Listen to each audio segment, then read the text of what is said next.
Bismillahirrahmanirrahim. Elhamdülillahi Rabbil alemin.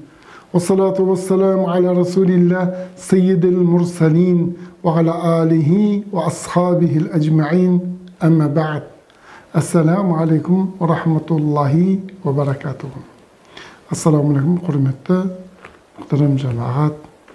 Bugünkü aytатын taqırыбымыз осы dua Müslümanның қаруы.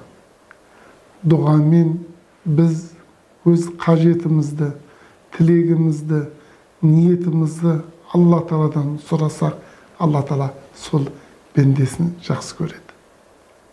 Дуа біз өмірімізде көп мән бермей кеткен құлшылықтардың бірі. Дуа үлкен құлшылық. Bir адам дүниеден өтеді, қайтыс болады. Жаназа намазына ел жиналады. Жаназа намаз дегеніміз толығымен дуа. Ey Rabbim Allah, біздерді кешірім ет.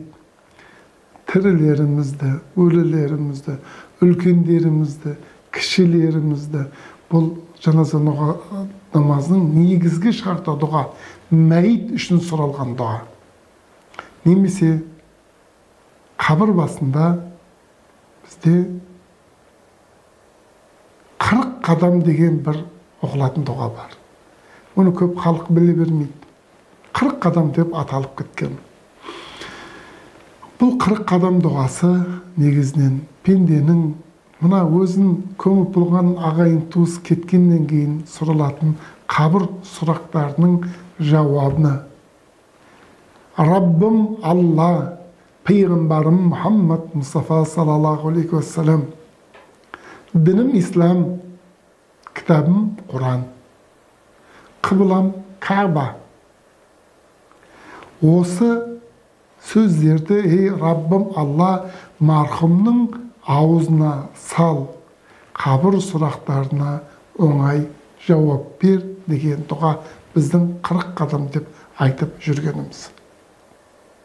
Ал енді Rabbim Allah деп жауап беру үшін қаншалықты біз Алла Тағаланың құлы болып, Алла Тағаланың әмірін орындап жүрміз. Peygamberim Muhammed Mustafa sallallahu aleyhi ve sellem деп айту үшін қаншалықты дәрежеде Peygamberimizin sünnетін орындап жүрміз. Kitabım Kur'an деп айту үшін қаншалықты дәрежеде biz Kur'an'da açıp okuyup жүрміз. Dinim İslam деп айту үшін қаншалықты дәрежеде біз İslam жолында жүрміз. Kıblam Kaaba деп айту үшін қаншалықты дәрежеде маңдайымыз сәждеге тиіп жатыр. Дұғаның үлкені, Алла Тағаладан сұраудың ең үлкені ол намаз. Намаз оқымаған адам, намазға маңдайы сәждеге тимеген адам қыблам Каба деп айта алмайды. Себебі Каба біздің қыбламызға өз тарапымызды қаратып Алла Тағалаға сәжде қылатын тарап жағымыз, қыбламыз. Ендеше пендеміз, пендесінің Алла Тағала сұрағанын жақсы көреді. Жаратушы жаббар иеміз өзінің пендесінің өзінен сұрағанын жақсы көреді. Біз өз қажетімізді, өз шын мұқтаждығымызды Алла Тағаладан сұрайтын болсақ, таңертең тұрдық, шүкір Алла. Көзіміз көріп тұр, шүкір Алла. Көзіміз көз болған үшін көріп тұрған жоқ. Алла Тағаланың әмірі. Кеудемізде жанымыз бар, сөйлеп тұрмыз. Алла Тағаланың әмірі. Мына бүтіндей 7 қабат аспан, осы әлем Алла Тағаланың тек қана әмірімен. Қазақта мақал бар. Құдайсыз қурай сынбайды деген.